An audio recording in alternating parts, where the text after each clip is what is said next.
India shining, India's next big emerging market. Marketers are betting big on the India story. It was headlines like these that got many global agencies all perked up and optimistic about the India story. But when many hot shops like BBDO and BBH, for instance, set shop in India to grab their share of the pie of their global businesses in this country, they seem to have gotten more thorns than roses. The conversion rate of global alignments in India in the recent past has been pretty dismal, which made us question if they are still relevant or really a boon of the past. Tara Kapoor spoke to a variety of agencies to get a fix on this one.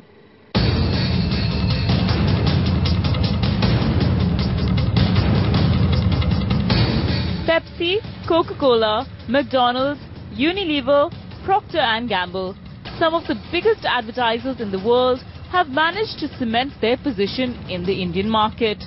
And as they continue to expand their stronghold in the country, many of the big global advertising agencies set shop in India, hoping to leverage their global associations. That was approximately 5 years ago. But alas, global alignments for agencies like BBDO, BBH, DDB and Saatchi & Saatchi has been a very trying and cumbersome process. Case in point, BBDO. Globally, the agency has the likes of Pepsi, FedEx, Pedigree, HBO and GE under its belt. But in India, the only major global alignment has been GE so far. They've also managed to bag a small portion of PepsiCo's business coming in with 7-Up. But the core Pepsi brand still sits pretty with JWT. In fact, even when Pepsi was scouting for a more agile creative partner, it gave that opportunity to the Indian independent agency Taproot instead of BBDO India. PepsiCo has giant dreams, you know. It's Pepsi, the brand on one, 7-Up and so much more. Over time, we believe we'll get more. Our measure and our reference point is not, will you get Pepsi? Our measure is, will you grow with PepsiCo? The story is similar for Saatchi & Saatchi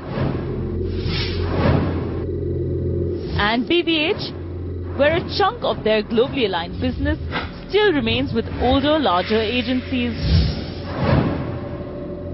The idea of alignment comes from multi-service.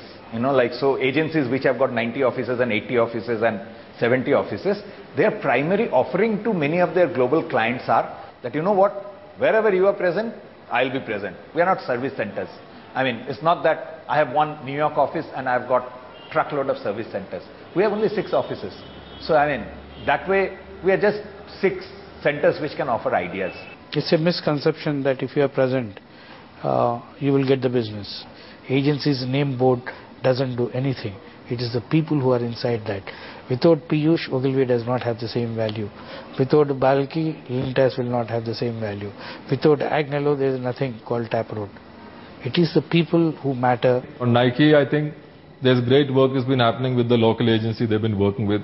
There is really no need for them to suddenly switch because we are Biden Kennedy, because Biden Kennedy came in only last, 5 years, you know, but the brand has been around and there's a team which has been working together. The biggest challenge for these agencies is the simple fact that they fall bang in the middle. They neither have the scale nor long-standing relationships that have been established over the years by the Gilveys and JWTs of the world. Nor do they seem to be pushing creative barriers like some of India's homegrown independent agencies like Taproot and Creative Land Asia have.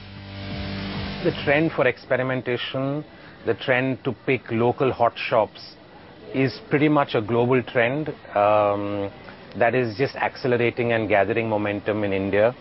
And the old strict rules about global alignments, 15 years ago, clients used to say, we've appointed an agency globally and you have to stick by those rules and you have to work with them locally. Those rules are now far more flexible. You start small. You start as a challenger. You're still a challenger. You've got agencies that are 60, 70, 80 years ahead of you, terrific heritage, great credibility, amazing infrastructure, established infrastructure, and you've got to fight all that. And it takes more than just a label to fight that. Not only that, aligning business with global clients is not as easy as it has been a decade ago, when an agency just needed to open its doors and business would fall right into place. Now the clients are in the driving seat and are experimenting with agencies left, right and center. Let's get it Pepsi. Case in point is Pepsi, the true expert when it comes to playing games with agencies. McDonald's too has been choosy with their agency and decided to maintain its relationship with Leo Burnett instead of aligning with TBWA, their agency all over Europe, who pitched for the business when they entered the Indian market. I'm loving it. I think the role of the client is often underestimated in these situations. The stumbling block is mostly either around proven credentials or talent or the ability to leverage the relationship. So sometimes the global relationships just don't get leveraged well enough. You know, in the old days, if a client said he was globally aligned, it meant that brand was assigned to that particular agency across the world. Today that is not true. Clients are far more open to experimentation. Clients are also very aware of the position that India holds in the network, in their own network. India contributes a lot financially and otherwise, and therefore the alignments are not necessarily meant to be taken for granted. The way it works for us globally is the fact that we always allow our local operating companies to make the decisions on communication basis what works best for their local markets. It'll be a bit hard on them to say that they're lacking something. It's always takes some time to set up in a country like India where relationships are valued. What's interesting, however, is that many of the Chinese counterparts of agencies like BBH have had a much easier run. The story is similar for BBDO,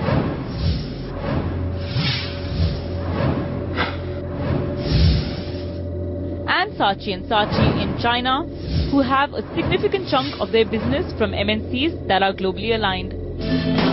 Given the fact that India and China have similar opportunities in terms of growth, expansion and size, what's made the story so different in these markets? What you got in China was a lot of expat population who would run the businesses, which is completely the opposite of what happened in India. In India for the last, 50 years, you have Indians running marketing and communication. So therefore, because there was probably a lack of development of talent, that you got a lot of expats, and therefore there was really a huge need for someone to run brands, and therefore as an agency, if you committed to setting up, the alignment was probably easier. Everybody understood that the Indian agency scenario is changing, and it's changing really fast. Some large agencies which have started working in a smarter way will come in the top. Some of the smaller agencies which are doing interesting stuff will come on the top. And some people, I think the maximum problem will happen with mid-size agencies. As the client-agency relationship continues to transform itself at a breakneck speed, in India, the mid-size agencies seem to be facing the maximum hurdles.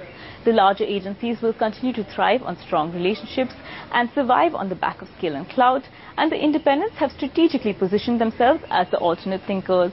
The mid-size agencies, on the other hand, who seem to be neither here nor there, have entered a sort of a tricky phase, where neither their label nor their international ties seem to be working in their favor.